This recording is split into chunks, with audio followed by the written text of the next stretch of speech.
دریا اور خلائق تمہارے لیے بنایا ہے، میں نے اناج تمہارے لیے بنایا ہے، میں نے جتنے پھل تھے تمہارے لیے بنایا ہے، میں نے جانوروں کو تمہارے لیے بنایا ہے، یہ سب کھیتیاں تمہارے لیے بنایا ہے، ساری کائنات کو میں نے انسان کے لیے بنایا ہے، مگر انسان کو اپنی عبادت کے لیے بنایا ہے،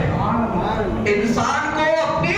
عبادت کے لیے بنایا ہے۔ کسی کو کسی شاعر نے کیا خوب کہا ہے کہ جانور پیدا کیے تیری وفا کے واسطے،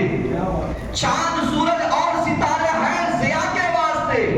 کھیتیاں سرسبز ہیں تیری غذا کے واسطے، سب جہاں تیرے لیے ہے تو خدا کے واسطے، سب جہاں تیرے لیے ہے تو خدا کے واسطے۔ تو اے بندے مومن، ہمیں اللہ نے اپنی عبادت کے لیے بنایا ہے۔ وَمَا خَلَقْتُ الْجِنَّ وَالْإِنسَ إِلَّا لِيَعْبُدُونِ، میں نے جن و انسان کو صرف اپنی عبادت کے لیے بنایا ہے۔ اچھا ایک بات یہاں پر رک کر میں عرض کر دوں، شاید آپ کو اچھا سمجھ میں ٹھیک ٹھاک آ جائے گا۔ ہوا ہمارا خادم ہے، آگ خادم ہے، مٹی خادم ہے، پانی خادم ہے، چاند سورج ساری چیزیں ہمارے خادم ہیں، مگر ہم دیکھتے ہیں کہ خدمت کرنے والا کا کام ہے کہ مخدوم کی خدمت کیا کرے، تکلیف نہ دے، یہی ہے نا، خادم کا کام ہوتا ہے اپنے مخدوم کی خدمت کیا کرے، اطاعت کیا کرے، تکلیف نہ دے، مگر ہم کبھی دیکھتے کہ یہی پانی جب سیلاب کی شکل میں آتا ہے تو سب کو بہا کے لے کے چلا جاتا ہے نا،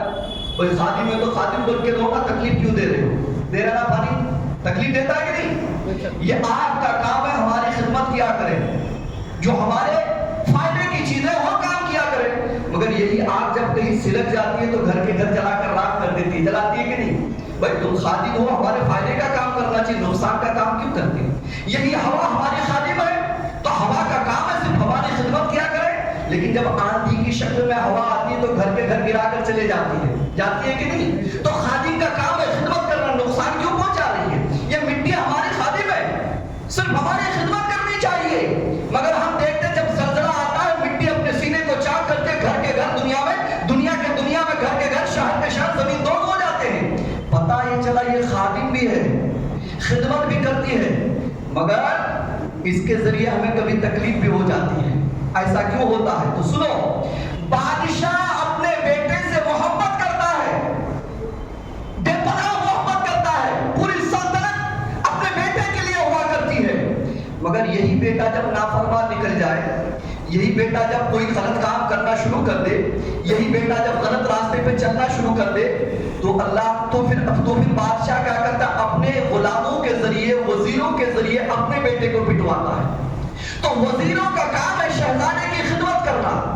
وزیروں کا کام ہے شہزادے کے آگے پیچھے پھرنا، وزیروں کا کام ہے شہزادے کی اطاعت کرنا، مگر شہزادہ جب راستہ بھٹک جاتا ہے تو پھر وہی بادشاہ اپنے بیٹے کو انہی خادموں سے پٹواتا ہے۔ کیا آپ نے نہیں دیکھا اکبر بادشاہ نے انارکلی کی محبت کی وجہ سے سلیم کو پٹوایا، سزائیں دیا کہ نہیں؟ تاریخ آپ نے دیکھا ہے کہ انہوں نے اپنے بیٹے کو ہی تکلیف دیا اور سخت سزائیں دی، کیوں؟ چونکہ اس نے راستہ جب غلط اختیار کر لیا تو اس کو سزا دینی پڑی۔ تو پتہ یہ چلا کہ خادم کا کام ہے خدمت کرنا، مگر مخدوم جب غلط کرنا شروع کر دے تو اس خادم پھر کبھی کبھی مخدوم کو تکلیف بھی دیا کرتی ہے۔ تو میرے دوستو، آگ کا کام ہے ہماری خدمت کرنا، پانی کا کام ہے ہماری خدمت کرنا، ہوا کا کام ہے ہماری خدمت کرنا، مٹی کا کام ہے ہماری خدمت کرنا، لیکن بندہ جب اسی زمین پر غلط کام کرنا شروع کر دیتا ہے، اس ہوا کا غلط استعمال شروع کر دیتا ہے، اس آگ کا غلط استعمال شروع کر دیتا ہے، اس پانی کا غلط استعمال شروع کر دیتا ہے، تو اللہ تبارک و تعالیٰ نے جن چیزوں کو ہمارا خادم بنایا تھا انہی چیزوں سے پھر ہمیں پٹوا دیتا ہے، پھر پانی کو سیلاب کی شکل میں بھیجتا ہے، ہمیں احساس دلاتا ہے کہ اگر میں نے تجھے اس کے خدمت کے لیے، تمہارے خدمت کے لیے بنایا ہے تو یاد رکھنا غلط راستہ اختیار کرو گے تو انہی خادموں سے تجھے سزا بھی دلائی جائے گی۔ آگ کا کام ہے ہمارا خدمت کرنا،